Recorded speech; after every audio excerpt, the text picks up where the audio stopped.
کبھی 10 منٹ عادت ہو جائے نا دعا مانگنے کی علیحدہ سے رات کو، حضور نے فرمایا جو فرض نماز کے بعد دعا مانگے اللہ اس کی قبول کر لیتا ہے۔ نبی پاک صلی اللہ تعالی علیہ وسلم نے فرمایا اللہ مسافر کی دعا قبول فرماتا ہے۔ حضور نے فرمایا اللہ مظلوم کی دعا قبول فرماتا ہے۔ حضور نے فرمایا بیمار سے دعا کراؤ اللہ اس کی دعا قبول فرماتا ہے۔ میرے نبی پاک نے فرمایا ماں باپ جب بھی اولاد کے لیے ہاتھ اٹھائیں، ویسے تے بلے شاہ تو آسمانی اڈ دیا ہی پھڑ دیں، جڑا گھر بیٹھا انہوں بڑھیا ہی نہیں۔ حضور فرمانے لگے ماں باپ جب بھی اولاد کے لیے دعا فرمائیں اللہ ان کی دعا کو قبول کرتا ہے۔ آپ اپنا تعلق بنائیں دعا کے ساتھ، عبادت کے ساتھ، مصلی کے ساتھ رشتہ بنائیں، استغفار پڑھیں۔ صلاح الدین ایوبی صلیبی جنگوں میں تھے، رات کو مسجد اقصی میں نماز پڑھی تو پریشان تھے۔ ایک بزرگ سے ملاقات ہوئی تو وہ کہنے لگے کہ آپ بڑے پریشان ہیں۔ کہنے لگے حضور پریشان اس لیے ہوں کہ پہلے ہی مسلمان کمزور ہے، اب میں نے سنا ہے دشمن کا ایک بحری بیڑا وہ جنگی سامان سے بھرا ہوا آ رہا ہے، تو اب ان کے پاس اور تلواریں اور نیزے آ جائیں گے، مسلمانوں کے پاس پہلے ہی وسائل کی کمی ہے، پریشان ہو کس طرح کر کے مقابلہ کریں گے۔ یہ بات کہتے ہی صلاح الدین ایوبی نے بزرگوں سے کہا حضور آپ بھی دعا کرنا، دعا کی بڑی طاقت ہے۔ میرے نبی پاک نے فرمایا دعا مومن کا ہتھیار ہے، دعا مومن کا حضور نے فرمایا تقدیر کو سوائے دعا کے کوئی چیز نہیں بدل سکتی۔ دعا مومن کا ہتھیار ہے، یہ کافر کے پاس کوئی نہیں، یہ ہتھیار ہے مومن کا۔ اللہ کرے آپ کو سمجھ آئے، پھر سنیں کئی بار کہہ چکا ہوں یہ ہتھیار ہے۔ کافر کے مقابلے میں جو تیرے پاس سب سے بڑا ہتھیار ہے وہ دعا ہے۔ دعائیں کرانی چھوڑ دی، کرنی چھوڑ دی، لینی چھوڑ دی۔ حضرت سیدنا انس بن مالک رضی اللہ تعالیٰ عنہ فرمایا کرتے تھے میں نے وہ رنگ دیکھا ہے جب حضور دعا مانگتے تھے اور حضور کی مقدس آنکھوں میں آنسو بھی ساتھ ہی بہا کرتے تھے، میں نے وہ انداز دیکھا ہے۔ تو صلاح الدین ایوبی بزرگ سے کہنے لگے آپ بھی دعا کیجیے، اور خود رونے لگے اور سر سجدے میں رکھ کے رونے لگے، اور عشاء سے لے کر فجر تک روئے، خوب روئے۔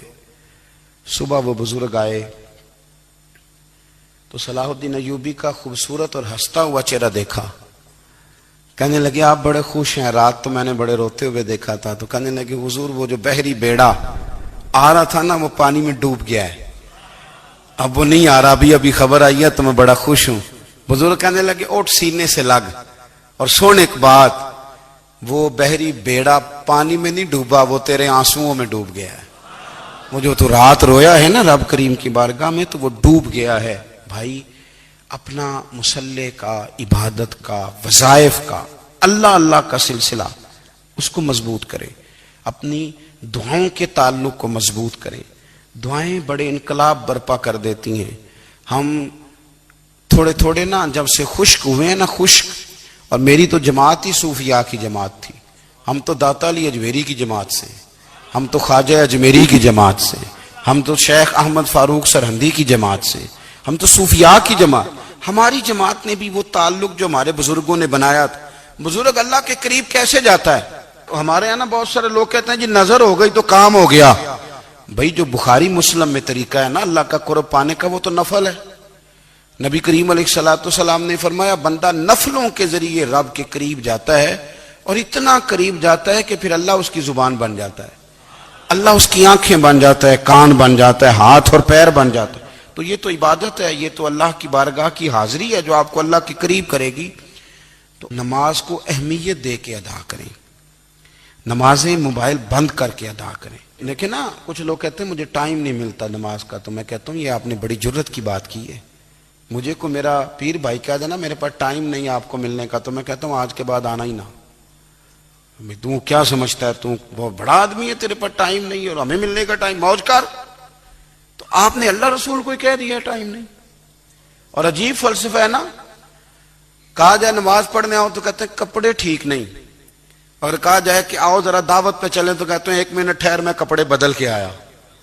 نماز کے لیے کہا تو کہتے ہیں ٹھیک نہیں، دعوت کے لیے کہا تو کہتے ہیں میں ذرا تیاری کر لوں، یوں جانا مناسب نہیں۔ یہ معاملہ ٹھیک نہیں۔ رب تو فرماتا ہے کہ جب تو مسجد میں آ تو زینت اختیار کر کے آ، خوب ذوق سے دعا مانگیں، خوب شوق سے نماز پڑھیں، خوب استغفار کا مزاج بنائیں۔ آپ لوگوں کے بیچ رہ کے سکھ حاصل کرنا چاہتے ہیں، لیکن آپ کو پتہ ہے کئی مہینے غار حرا میں رہنا بھی مدینے والے محبوب کا طریقہ ہے۔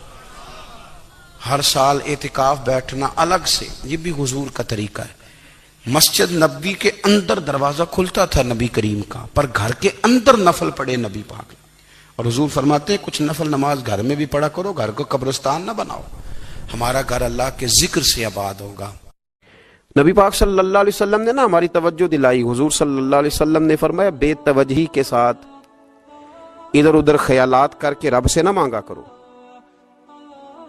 تردد کے ساتھ بے یقینی کے ساتھ نہ مانگا کرو، بلکہ رسول کریم صلی اللہ علیہ وسلم نے فرمایا، یہ حدیث پاک مسلم شریف میں موجود ہے، حضور فرمانے لگے جب رب سے مانگو نا تو اصرار کر کے مانگو، جب رب سے مانگو تو اصرار کر کے، بچہ ناز دکھا رہا ہے اصرار کر رہا ہے، اللہ سے مانگو تو اصرار کر کے مانگو، اور فرمایا رغبت کے ساتھ مانگو۔ کیا خوبصورت لفظ ہے حدیث کے، حضور فرمانے لگے اصرار کر کے مانگو، رغبت کر کے مانگو۔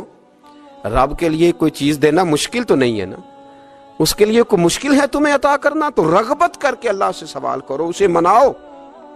اور خود نبی پاک صلی اللہ علیہ وسلم کا حال یہ تھا، حضرت عائشہ صدیقہ رضی اللہ تعالیٰ عنہ فرمانے لگی کہ نبی پاک دعا رسول اللہ صلی اللہ علیہ وسلم، یہ لفظ ہیں حضرت عائشہ کے، اللہ اکبر، ذرا ان میں ڈوب کر دیکھیے گا، ذرا ان لفظوں میں کھو کر دیکھیے گا ام المومنین کیا فرماتی ہیں۔ حضرت عائشہ صدیقہ فرماتی ہیں، یہ بھی مسلم میں موجود ہے، کہتی ہیں دعا رسول اللہ، کہتے ہیں نبی پاک نے دعا مانگی، حضور نے دعا مانگی۔ سبحان اللہ، کیا لفظ ہیں، کیا وجد آفرین جملے، کہتے ہیں دعا رسول اللہ، نبی پاک نے دعا مانگی، ثم دعا، دعا مانگ کر حضور پھر دعا مانگنے لگے۔ حضور نے دعا مانگی اور دعا مانگ کر حضور پھر دعا مانگنے لگے، اور ثم دعا رسول اللہ، تیسری دفعہ فرماتی ہیں، کہتی ہیں حضور نے دعا مانگی اور دعا مانگ کر پھر دعا مانگنے لگے، یعنی حضور نے دعا مانگی اور پھر دعا مانگی، اور دعا ختم ہو گئی تو تیسری دفعہ پھر دعا مانگی، یعنی حضور نے مانگا۔ کیا کہا حضرت نے، فرمانے لگے مانگیں گے مانگے جائیں گے، منہ مانگی پائیں گے، سرکار میں نہ لا ہے نہ حاجت اگر کی ہے، مانگیں گے مانگے جائیں گے، منہ مانگی پائیں گے۔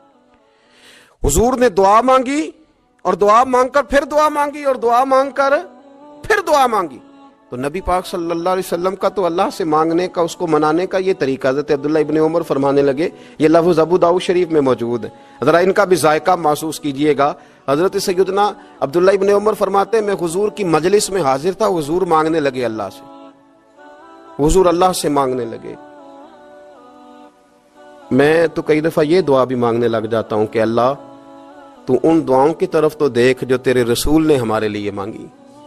اللہ تو ہمیں تو نہیں نہ مانگنا آتا، نہیں طریقہ آتا، نہیں سلیقہ آتا، نہیں انداز آتا، ہم تو بے توجہ سے لوگ ہیں، بیٹھنے کا ڈھب نہیں آتا ہمیں تو ہاتھ اٹھانے کا سلیقہ نہیں آتا، ہم تو وضو کرنے کے اس طریقے سے آشنا نہیں، پر اللہ تیرے محبوب نے تو خوب مانگا ہے نا تجھ سے، تیرے پیارے حبیب علیہ السلام نے تو تجھے منایا ہے نا ہمارے حق میں، تو اللہ تو ان دعاؤں کی طرف تو دیکھ۔ حضرت عبداللہ ابن عمر رضی اللہ تعالیٰ عنہ فرماتے، میں حضور کی مجلس مبارکہ میں بیٹھا تھا، ابو داؤد شریف میں موجود ہے، کہتے ہیں حضور دعا مانگ رہے تھے۔ دعا کیا تھی؟ دعا حضور یہ مانگ رہے تھے، رب اغفر لی، یا اللہ ہمیں بخش دے، وتب علی، اللہ ہماری توبہ قبول فرما، انک انت التواب الرحیم، بے شک تو توبہ قبول کرنے والا اور رحم کرنے والا۔ حضور دعا مانگ رہے تھے، اے اللہ رب اغفر لی، یا اللہ ہمیں بخش دے، وتب علی، اور ہماری توبہ قبول فرما، انک انت التواب الرحیم، بے شک تو توبہ قبول کرنے والا اور رحم کرنے والا۔ حضرت عبداللہ ابن عمر فرماتے، اس ایک دعا کو ایک ہی مجلس میں ایک ہی جگہ بیٹھ کر میرے نبی پاک نے اپنی زبان اطہر سے 100 مرتبہ ادا فرمایا، 100 مرتبہ حضور نے یہ لفظ کہے، رب اغفر لی وتب علی، رب اغفر لی وتب علی، رب اغفر لی، اے اللہ بخش دے، رحم فرما، وتب علی، بس قبول کر لے نا اب ہماری توبہ، انک انت التواب الرحیم، بے شک تو توبہ قبول کر لیا کرتا ہے، تو رحم فرمایا کرتا ہے۔ ایک ہی مجلس میں 100 دفعہ حضور نے دعا مانگی، دعا مانگ کے پھر دعا مانگی، اور دعا مانگ کے پھر دعا مانگی، اللہ کو منایا میرے رسول پاک۔ حضور نے ہمیں بتلایا اسے مناؤ، اس کی بارگاہ عالی مرتبت میں جھکو، اور حضور نے خود بھی یہ طریقہ ہمارے سامنے بطور سنت کے چھوڑا، اور پھر نبی پاک صلی اللہ علیہ وسلم نے آگے بڑھ کے ہمیں کچھ اور باتیں بھی ارشاد فرمائی۔ حضور نے ہمیں بتلایا کہ پچھلے لوگ اپنے رب کو کیسے مناتے تھے، وہ کس طرح اس کے حضور ناز عرض کرتے تھے، منانے کے طریقے بھی بتلائے۔ فرمایا جب ماں باپ دعا مانگیں گے اولاد کے حق میں تو وہ مان جائے گا۔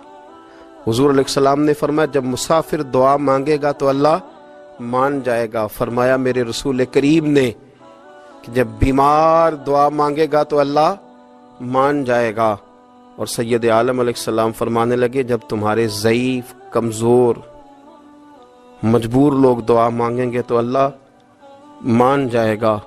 اور حضور نے فرمایا جب تم فرض ادا کر کے دعا مانگو گے تو اللہ مان جائے گا۔ اور میرے محبوب نے فرمایا جب پچھلی رات اٹھ کے تم اس کے حضور عرض کرو گے تو وہ تمہاری دعاؤں کو قبول کر لے گا، وہ تم مان جائے گا۔ اور حضور نے ہمیں دن بتائے، فرمایا جمعے والے دن مانگنا مان جائے گا، شب قدر کو مانگ لینا مان جائے گا، شب برات میں دعائیں کرنا وہ مان جائے گا، رمضان کی راتوں میں مانگنا مان جائے گا، قرآن پاک کے ختم کے موقع پر دعا کرنا مان جائے گا۔ طریقے بتلائے۔ اب یہ ہے کہ ہم نے تو مانگنا تھا نا اس کی بارگاہ میں، ہم نے تو حاضر ہونا تھا، ہم نے تو جانا تھا، اب ہم نے آگے بڑھنا ہے، اس کے حضور عرض کرنا ہے۔ حضور نے ہمیں بتلایا کہ مومن متقی ہوتا ہے نا، پرہیزگار ہوتا ہے، تو اس نے کچھ نیکیاں بھی کی ہوتی ہیں، جس طرح اسے اپنے گناہوں کا پتہ ہوتا ہے نا، تو اسے پتہ ہوتا ہے کہ نہیں یار فلاں کام میں نے فقط اللہ کی رضا کے لیے کیا ہوا ہے، وہ میرا اور میرے رب کا راز ہے۔ فرمایا جب تم بڑے الجھ جاؤ نا، جب تم بڑی آزمائش میں آ جاؤ، اور جب تم سمجھ لو کہ اب میں بڑی تکلیف میں آ گیا ہوں، تو پھر ایک طریقہ حضور نے ہمیں اور بھی بتلایا مانگنے کا، ایک اور طریقہ بھی بتلایا، اور وہ روایت صحیح مسلم میں موجود ہے۔ راوی حضرت عبداللہ ابن عمر رضی اللہ تعالیٰ عنہ، حضور فرماتے ہیں 3 لوگ سفر کر رہے تھے، یہ آپ اندازہ فرمائیے صحیح مسلم کی حدیث ہے، اور ذرا حضور کے سمجھانے کا ایک یہ رنگ بھی ہے اللہ کو منانے کا، ایک یہ انداز بھی ہے اس کی بارگاہ میں گزارشات پیش کرنے کا، یہ بھی ایک طریقہ حضور نے ہمیں بتلایا۔ اگرچہ اپنی نیکیوں کو چھپانا چاہیے، نیکیاں جو چھپی ہوئی ہوتی ہیں وہ قیمتی ہوتی ہیں، وہ قیمتی چیزیں ہوتی ہیں جو لوگوں نے چھپا کر کے رکھی ہوتی ہیں۔ حضرت عبداللہ ابن عمر فرمانے لگے کہ نبی پاک صلی اللہ علیہ وسلم فرماتے ہیں 3 لوگ سفر کر رہے تھے، رستے میں طوفان آ گیا، تیز بارش شروع ہو گئی، تو حضور فرماتے ہیں وہ تینوں بارش سے بچنے کے لیے ایک غار میں چھپ گئے۔ ہم کو پتہ ہے پرانے زمانے کے اندر غاریں ہوتی تھیں، اور لوگ جب سفر کرتے تھے لمبے تو پتھروں اور پہاڑوں کے بیچ میں سے سفر کرتے تھے، وہ غار کے اندر چلے گئے۔ اب چونکہ طوفان بہت زیادہ تھا، جب وہ غار کے اندر چلے گئے تو اللہ کے پیارے حبیب صلی اللہ علیہ وسلم فرماتے ہیں پتھر اوپر سے لڑکتا ہوا آیا اور غار کے منہ کے آگے آ کے اس نے غار کو بند کر دیا۔ اب اتنا تیز اور اس مضبوطی کے ساتھ وہ پتھر لگا اور اتنا صحیح فٹ ہوا کہ اندر روشنی آنی بھی ختم ہو گئی۔ اب 3 لوگ ہیں، تھوڑی دیر تو وہ پریشان رہے کہ شاید اب کبھی بچ نہیں سکیں گے، شاید چاروں جانب اندھیرا ہی ہے اور اندھیرا ہی رہے گا، شاید یہاں سے نکلنے کے لیے اب ہمیں کوئی رستہ میسر نہیں آئے گا۔ وہ پہلے تو پریشان ہوئے، پھر کہنے لگے یار اس طرح کرو، ذرا غور کیجئے گا میری بات پہ۔ فرمایا اس طرح کرو، اگر کوئی زندگی میں نیکی کی ہے نا تو ذرا اس نیکی کو یاد تو کرو، اور یاد کر کے اس مالک کے حضور عرض تو کرو، وہ کریم ہے، کوئی آنکھو شاید من جاوے تے گل کم تتڑی دا بن جاوے، عرض تو کرو۔ تو ان میں سے یہ آپ اندازہ فرمائیے، یہ بات بیان کون کر رہا ہے؟ یہ مدینے والے رسول بیان کر رہے ہیں، یہ نبی پاک علیہ السلام نے بیان فرمایا، یہ وہ کہانی ہے جو ہمیں ہمارے نبی پاک نے سنائی، رسول کریم علیہ السلام نے ہمیں بتلائی، یہ داستان محبت۔ حضور فرمانے لگے ایک نے ان میں سے ہاتھ اٹھائے اور اس نے انداز کیا چھیڑا، عرض کرنے لگا اللہ تو جانتا ہے نا میں نے بکریاں رکھی ہیں، میں غریب ہوں، مزدور ہوں، اور مالک تو یہ بھی جانتا ہے کہ میرے بچے بھی ہیں، بیوی بھی ہے، پر میں جب بھی گھر لوٹا ہوں تو دودھ میں نے بچوں اور بیوی کو پہلے نہیں دیا، بوڑھے ماں باپ کو پہلے دیا۔